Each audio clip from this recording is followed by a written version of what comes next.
पाठ नंबर 2, अध्याय 2। ठीक है, ये पाठ पूरा का पूरा इतना इजी पाठ है। कुछ बच्चे मुझसे बोलते हैं कि सर ये हमें बहुत टफ लगता है। आज अगर आपने कंटिन्यू पूरी वीडियो देखी और मेरे साथ में बने रहे, मेरी गारंटी है आप जिंदगी में ये पाठ नहीं भूलोगे कभी भी। पाठ का नाम है अम्ल, क्षारक और लवण। ठीक है बच्चों, अब आपने सबने पढ़ा है कि अम्ल नीले लिटमस पत्थर को लाल कर देते हैं, पढ़ा है ना। नीले लिटमस को कैसा करते हैं? लाल कर देते हैं।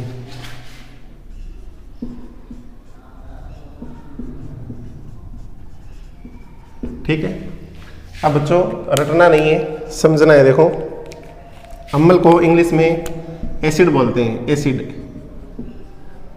और एसिड के लास्ट में आया देखो डी आया ना, तो डी का मतलब रेड है, और रेड मीन्स लाल। तो अम्ल जो है वो नीले लिटमस को लाल करता है। या आप यहाँ पे देखो लो, लय आया है, लाल करता है। लय का मतलब लाल, नीले लिटमस को लाल करता है। क्लियर? बोलोगे क्या? बोलो। पूरा लेसन इसी ट्रिक से पढ़ाऊंगा आपको। इसी तरह से क्षारक देखो, क्षार को इंग्लिश में बेस बोलते हैं, बेस। और बेस के शुरुआत में बी आया है, बी का मतलब ब्लू। तो ये क्या करता है? लाल को नीला करता है, लाल को नीला। अब लाल को नीला करता है, नीले को लाल करता है, ये क्या फंडा है, इसको समझो। देखो बच्चों, आपने ले ली एक प्रश्नली, ये आपके पास कोई प्रश्नली है, और इस प्रश्नली में आपने डाल दिया अम्ल। क्या डाल दिया? अम्ल डाल दिया। और नीचे आपने लगाई बर्नर, इसको गर्म किया जिसे, ठीक है, गर्म किया इसको। अब अम्ल उबलेगा तो यहाँ से बाहर भाप निकलेगी ना। अब आपके पास एक लिटमस पेपर है। कैसा पेपर होता है? आपको दिखा देता हूँ, ऐसा पेपर होता है। ठीक है, कॉपी का कागज तोड़ो और इतना चौड़ा उसको तोड़ लो। ठीक है, उस पेपर को जैसे ही इसके पास लेके जाएंगे, मान लो नीला पेपर लेके गए, ये रहा नीला पेपर, ये नीला पेपर लेके गए इस तरह से। ठीक है, जैसे ही ये नीला पेपर इसके पास गया, क्या हुआ? ये फट के आवाज करेगा और पूरा का पूरा लाल हो जाएगा। यहां से ये बदल के लाल हो जाएगा, लाल ऐसा हो जाएगा। ये परिवर्तन अगर इस प्रणाली में पानी होता तो क्या होता? क्या नहीं होता ना। पानी को गर्म करते, भाप के पास लिटमस को लेके जाते, तो नीला लिटमस लाल नहीं होता। तो लिटमस पेपर ने ये बता दिया कि प्रश्नली में अम्ल है। और अम्ल का मतलब क्या है? पानी में और अम्ल में अंतर क्या है? पानी आप मुंह में डालते हो, पेट में जाता है, पी लेते हो। पानी को किसी भी कॉपी पर, आपकी किताब पर अगर पानी गिर जाए तो वो गीला हो जाएगी, कॉपी किताब आपकी गीली हो जाएगी, इतना ही होगा ना। यदि अम्ल आपने डाल दिया तो वो जल जाएगी, राख हो जाएगी उसकी कॉपी किताब। फर्श पे भी अगर आप अम्ल को डालोगे तो फर्श बिल्कुल साफ चकाचक निकल जाएगा। आपने देखा नहीं, जैसे टॉयलेट को साफ करने के लिए तेजाब यूज करते हैं ना, तेजाब को, वो तेजाब क्या काम करता है? जो भी गंदगी होती है वॉशरूम में, वॉश बेसिन में, बाथरूम में, टॉयलेट में, सबकी सबको क्या कर देता है? समाप्त कर देता है। क्यों कर देता है? क्योंकि अम्ल तो दाहक होते हैं। क्या होते हैं? दाहक। दाहक का मतलब होता है कि अम्ल जिस पर भी गिरेंगे उसको जला करके राख कर देते हैं। ठीक है, लेकिन अम्ल कांच के साथ अभिक्रिया नहीं करते, इसीलिए जो तेजाब आता है ना वो कांच की बोतल में आता है, प्लास्टिक की बोतल में आता है। इतनी बात तुम्हारी क्लियर हो गई ना, बैठ गई दिमाग में कि अम्ल पानी से अलग है। आपने फिल्मों में नहीं देखा कि एक बल्ब जैसा गुंडों के हाथ में होता है और वो क्या काम करते हैं, हीरोइन पे फेंकते, से फेंकते ही चेहरे पे गिरता है और पूरा का पूरा चेहरा जल करके राख हो जाता है। गंगा जल मूवी देखी है ना आपने, अजय देवगन वाली, उसमें क्या होता है कि आज गंगा जल से पवित्र कर देंगे। अब वो गंगा जल किसको बोलते हैं, तेजाब को ही तो बोलते हैं ना। बैटरी से निकाल करके वो तेजाब लेके आते हैं पुलिसकर्मी और गुंडों की आंखों में, मुंह में डाल देते हैं, उनके चेहरे जल जाते हैं, खराब हो जाते हैं। तो ये अमल है, ठीक है। अब अमल को बिल्कुल तरतीब से समझते हैं। देखो, इतनी बात तुम्हारे समझ में आ गई। दूसरी बात ये भी तुम्हारे समझ में आ गई कि अगर कोई परख नली में अमल की जगह अगर क्षारक है, ठीक है, और इसको भी हम क्या करें, गर्म करें। गर्म करने से यहाँ से भी वाष्प बाहर आएगी। तो यहाँ पे जब लाल लिटमस यहाँ लेके जाएंगे तो फट ऐसे ध्वनि करेगा और नीला हो जाएगा। क्या हो जाएगा, नीला। तो इधर वाला जो नीले को लाल किया है ये तो अम्ल है। क्या है बच्चों, अम्ल है। और इधर वाला क्या है, क्षार है। ठीक है, इतनी बात तुम्हारी समझ में आ गई। अब बच्चों कुछ एग्जाम्पल से मैं आपको समझाता हूँ, क्योंकि लेसन बिल्कुल इजी तरीके से आपको समझाऊंगा ना। देखो अम्ल H2SO4 ये अम्ल है, सल्फ्यूरिक अम्ल इसका नाम है और सारे अम्लों का ये राजा है। सल्फ्यूरिक अम्ल, सल्फ्यूरिक अम्ल सारे अम्लों का ये राजा है। पुलिस कांस्टेबल की RAS के अंदर जो जनरल साइंस आती है उसके अंदर बहुत बार ये प्रश्न पूछा जाता है जनरल साइंस में कि अम्लों का राजा कौन, तो सल्फ्यूरिक अम्ल। 10वीं क्लास में नहीं पूछा जाता। फिर देखो HCl हाइड्रोक्लोरिक अम्ल, हाइड्रोक्लोरिक अम्ल, क्लोरिक अम्ल। इस अम्ल को मैंने राजा क्यों बोला, सबका राजा कैसे है? घरों के अंदर दीवार पे जो पेंट होता है ना, ऑयल पेंट हो रहा है, प्लास्टिक पेंट हो रहा है, दरवाजों पर, खिड़कियों पर जो भी पेंट आप करते हो उस पेंट में H2SO4 अम्ल मिला हुआ होता है। इन्वर्टर की बैटरी आप देखते हो, बसों की, कार की, गाड़ियों की बैटरी आप देखते हो ना, उन बैटरी के अंदर भी H2SO4 अम्ल डला हुआ होता है। ठीक है, H2SO4 अम्ल जो है कपड़ों को रंगने में काम आता है, बहुत सारी चीज़ों में काम आता है ये। ठीक है, आपको मैं बहुत सारी बातें बता सकता हूँ, अगर आप टिक के आराम से देखोगे तो आप बहुत ज़्यादा सीखोगे। जैसे मैं आपको बताऊँ, कल मैंने धातु वाला लेसन करवाया था और उसमें मैंने उत्प्रेरक के बारे में आपको बताया था। ठीक है, और संचारण का एक प्रयोग मैंने करवाया था जिसमें 3 प्रखनलियाँ थी। एक में क्या था, पानी और कील सीधी थी, किताब में वो डायग्राम आपको मिल जाएगा तीसरे पाठ में। दूसरी प्रखनली में क्या था, पानी था, तेल था और उसमें कील डली हुई थी जिसमें जंग कम लगता है। तीसरी प्रखनली में क्या था, कैल्शियम क्लोराइड था ना, चूर्ण नीचे रखा हुआ था।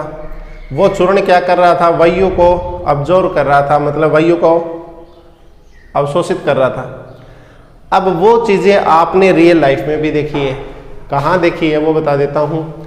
आप जब जूते खरीद के लाते हो, जूते, तो जूते के अंदर इतनी बड़ी थैली छोटी सी रखी हुई होती है और उसमें नमक जैसा कुछ होता है। वो उत्प्रेरक होता है जो वहाँ अंदर की हवा को गैस नहीं बनने देता उसमें, और वो ऑब्जॉर्व करता है, उसको चूस लेता है वो। इसी तरह से पानी की कोई भी बोतल आप लेते हो, स्टील बोतल जिसमें पानी ठंडा रहे, गर्म रहे, वो बोतल जब आप खोल के देखोगे उसके अंदर आपको डली हुई मिलेगी ये चीज़। इतनी बड़ी थैली मिलेगी, उसके अंदर क्या होता है, कुछ पाउडर जैसा डाला हुआ होता है। ठीक है, वो क्या करता है, उसके अंदर जितनी भी वायु या कुछ भी गंदी गैसें अगर पैदा होगी तो उसको वो अवशोषित कर लेगा, ठीक है, जिससे उसमें बदबू नहीं आएगी। तो देखो आगे, सल्फ्यूरिक अम्ल रसायनों का राजा, अम्लों का राजा है। हाइड्रोक्लोरिक अम्ल जिसका पीएच मान सबसे ज़्यादा है, पीएच मान सबसे ज़्यादा कितना होता है, 0 होता है इसका पीएच मान, ठीक है। देखो पीएच मान आपको बिल्कुल समझ में आएगा, बीच में कुछ भी नहीं बताऊंगा, तरतीब से बताऊंगा सारी चीज़ें, बाद में बताऊंगा। ये बता देता हूँ 0 से 14 तक पीएच मान होता है और बीच में 7 होता है। 7 पर किसी भी विलीन की पीएच मान अगर 7 है तो वो उदासीन है, मतलब वो शुद्ध जल है, शुद्ध जल है वो, ठीक है बच्चों, जिसमें विद्युत धारा प्रवाहित नहीं होगी। और इधर 7 से नीचे नीचे 0 जो पीएच मान है वो HCl का है और 14 जो मान है वो अन्य OH का है, जो क्षार है। HCl हाइड्रोक्लोरिक अम्ल एक अम्ल है। HNO3 ये भी क्या है, नाइट्रिक अम्ल है। ये नाइट्रिक अम्ल, ये आपका कौन सा अम्ल है, नाइट्रिक अम्ल है। आपको बिल्कुल सही दिख रहा है ना, एकदम एक्यूरेट दिख रहा है। तो देखो बच्चों, इन दोनों अम्लों को, इसकी 3 बूंद इसकी 1 बूंद अगर मिला दें तो 3:1 हो जाएगा। इसको बोलते हैं एक्वारेजिया। क्या बोलते हैं, एक्वारेंजिया, जो क्या है, भभकता द्रव है और सोने जैसी कम अभिक्रियाशील धातु को गलाने के काम आता है। ये प्लेटिनम, सिल्वर, इन धातुओं को, निकल जैसी धातुओं को गलाने के काम आता है एक्वारेजिया।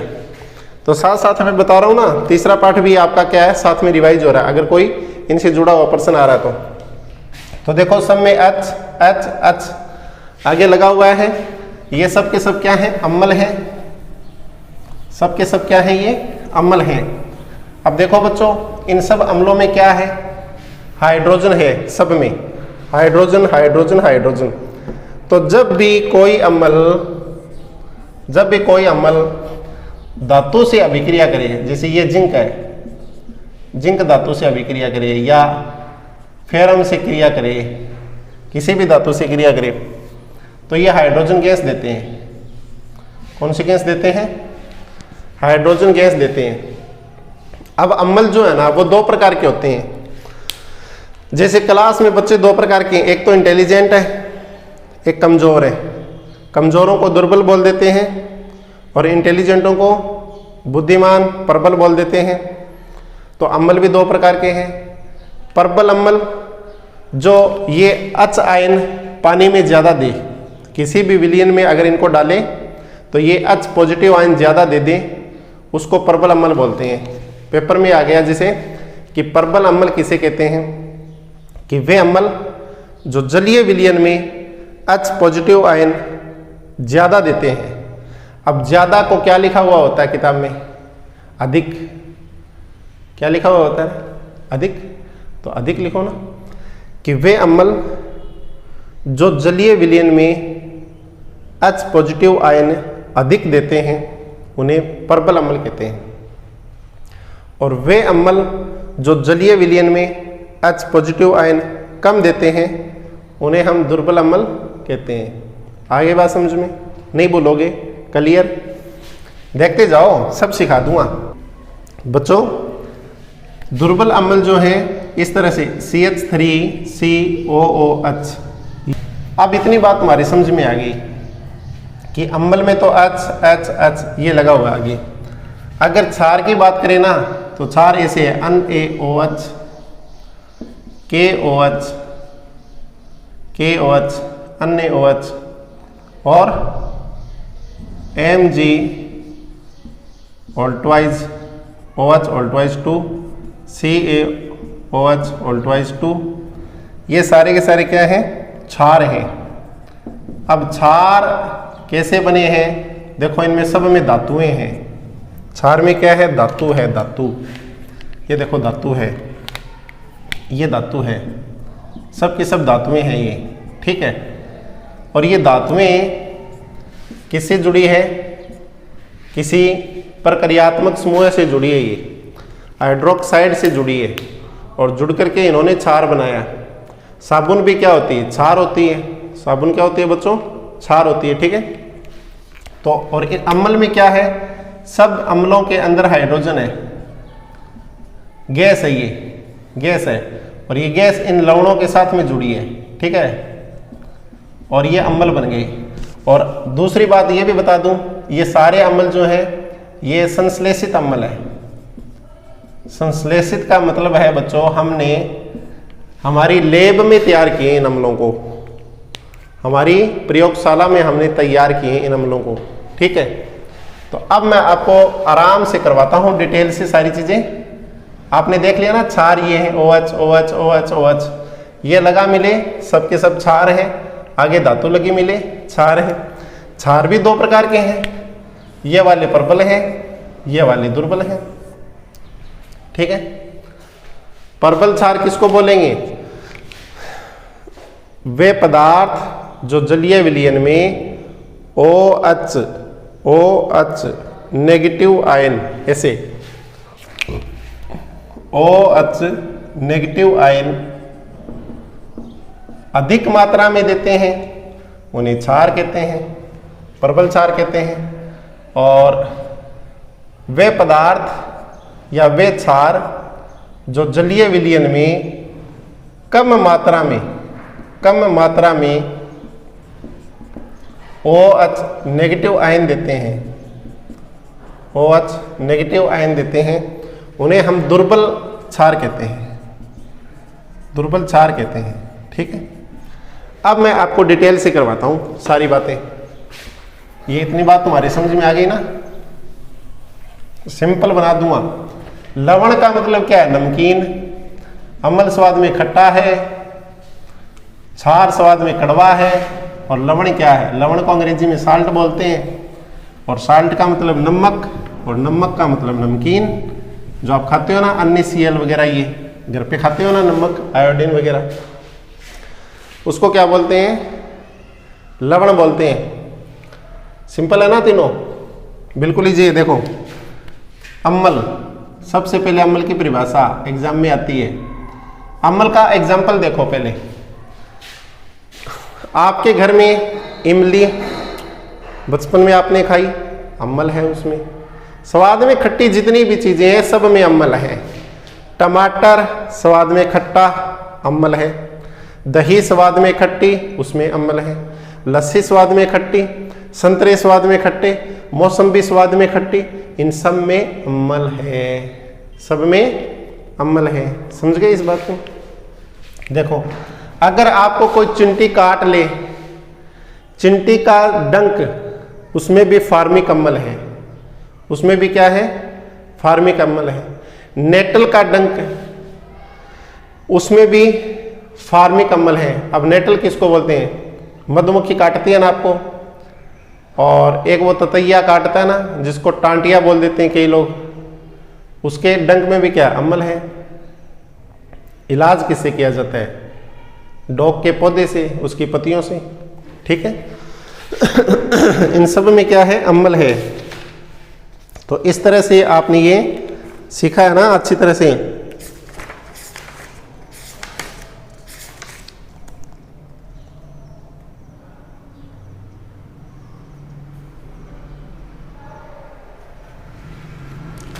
तो बच्चों, नेटल का पौधा, उसके ऊपर क्या होते हैं? छोटे छोटे कांटे होते हैं, और वो जैसे ही चुभ जाए तो हमें बहुत ज़्यादा दर्द होता है, पेन होता है, तो उसमें क्या? अम्ल है।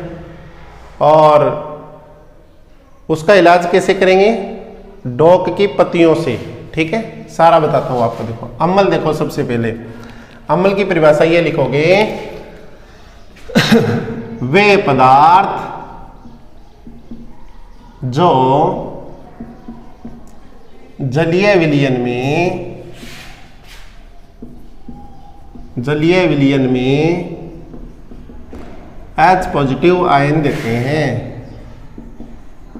H पॉजिटिव आयन देते हैं, उन्हें अम्ल कहते हैं, ठीक है। सिंपल सी डेफिनेशन लिख दी ना मैंने। अब अम्ल के गुण लिख देता हूं मैं। अम्ल के गुण, अम्ल के गुण। गुण का मतलब क्या होता है बच्चा? प्रॉपर्टीज से होता है, ठीक है, प्रॉपर्टीज या विशेषता। विशेषता क्या है, गुण क्या है? अम्ल स्वाद में खट्टे होते हैं। पहला क्या है? अम्ल स्वाद में खट्टे होते हैं।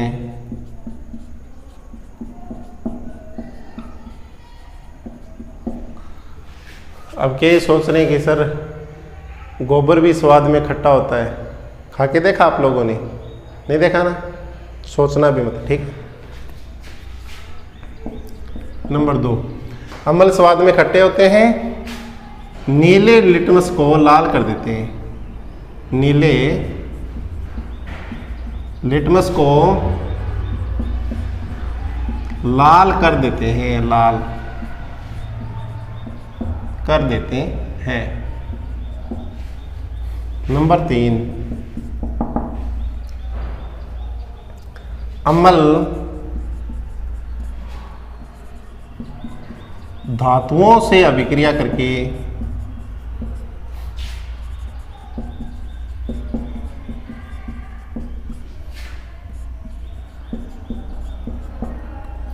H2 गैस देते हैं। H2 गैस यानी हाइड्रोजन गैस देते हैं। यदि नोट्स बनाना चाहो तो साथ साथ में बना लो बच्चों, बहुत अच्छा रहेगा, तुम्हारे फायदा रहेगा। मोबाइल में स्क्रीनशॉट ले लिया करो, ठीक है ना। इस तरह से आपको ये लिखना है, ठीक है। और अगर अम्ल धातु कार्बोनेट से अभिक्रिया करे, किससे करे? धातु कार्बोनेट से। अम्ल धातु कार्बोनेट से अभिक्रिया करते हैं,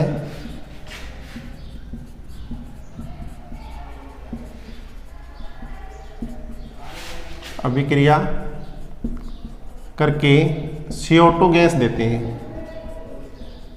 CO2 गैस देते हैं। तो ये क्या हो गया बच्चों? अम्ल के गुण हो गए सारे के सारे, ठीक है। इस तरह से आप इसको करोगे, ठीक है। और इसके अलावा 5वां मैं ये लिख सकता हूं जो बहुत ही इंपॉर्टेंट है। अगर अम्ल क्षारक से अभिक्रिया करे, क्षारक से अभिक्रिया करते हैं तो अपने गुणों को खो देते हैं, अपने गुणों को खो देते हैं, गुणों को खो देते हैं।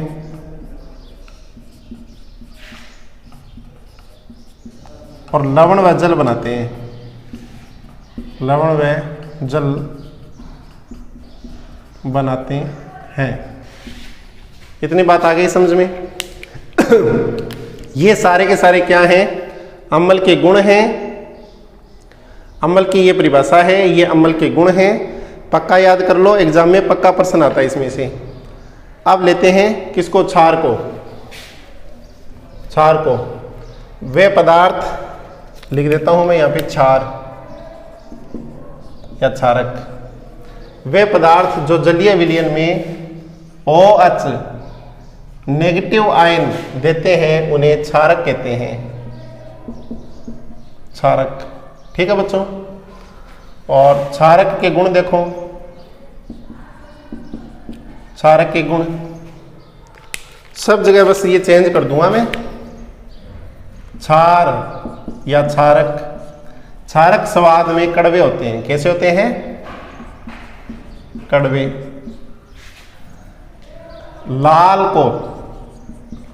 लाल लिटमस को नीला कर देते हैं, नीला कर देते हैं। कोई दिक्कत है किसी को? बताओ, समझ में आया कि नहीं आया? सर रट्टा तो नहीं मरवा रहे ना? बिल्कुल इजी तरीके से बताया मैंने आपको, ठीक है ना। इससे इजी नहीं हो सकता। तो ये आप ध्यान से पढ़ोगे और नीचे वाले मिटा दो, ये 1 रख दो। ये आप क्षार में भी लिख सकते हो, ये हटा दो, ये 2। क्षार जो है धातु कार्बोनेट से अभिक्रिया करते ही नहीं, ठीक है ना, धातु कार्बोनेट से अभिक्रिया नहीं करते। ये आप रहने दो, इस जगह ऐसे लिख दो, क्षार अम्ल से अभिक्रिया करते हैं तो अपने गुणों को खो देते हैं और लवण और जल बनाते हैं। इस अभिक्रिया को उदासीनीकरण अभिक्रिया कहते हैं। क्या कहते हैं बच्चों इसको? उदासीनीकरण अभिक्रिया। ये बहुत इंपॉर्टेंट प्रश्न है।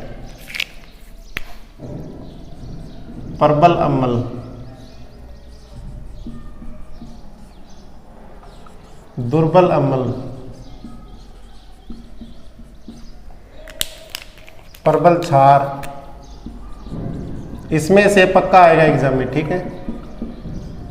और दुर्बल क्षार,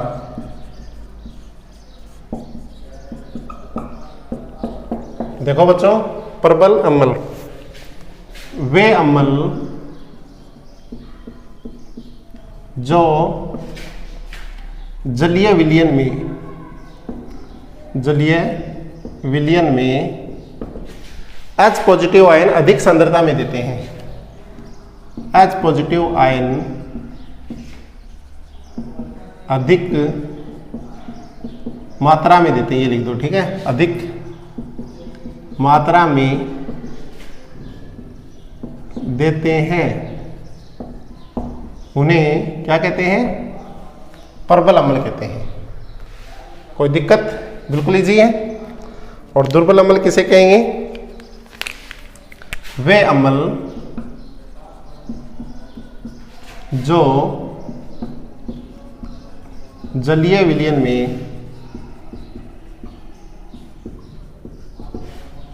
में H पॉजिटिव आयन कम मात्रा में देते हैं, कम मात्रा में देते हैं, उन्हें क्या कहते हैं बच्चा? दुर्बल अम्ल कहते हैं। एग्जाम्पल देखो, इसके एग्जाम्पल क्या लिखोगे? H2SO4, HCl, HNO3। ये 3 एग्जाम्पल आप इसके लिखोगे। HCl, HNO3, H2SO4। मैं ये देख रहा था कि कैमरे में आपको ये दिख रहा है कि नहीं दिख रहा है, ये देख रहा था मैं। दुर्बल अम्ल में आप ये लिखो CH3COOH, और एक ये लिख दो HCOOH, ये लिख दो, ठीक है। ये क्या है? दुर्बल अम्ल है। हो गया। अब प्रबल क्षार की बात करें तो प्रबल क्षार भी मैं यहीं पे लिख देता हूं, इसी जगह, ठीक है। प्रबल क्षार, और यहां लिख देता हूं दुर्बल क्षार। तो प्रबल क्षार कौन से? वे क्षार जो जलीय विलयन में OH नेगेटिव आयन अधिक मात्रा में देते हैं, उन्हें प्रबल क्षार कहते हैं। एग्जाम्पल देखो,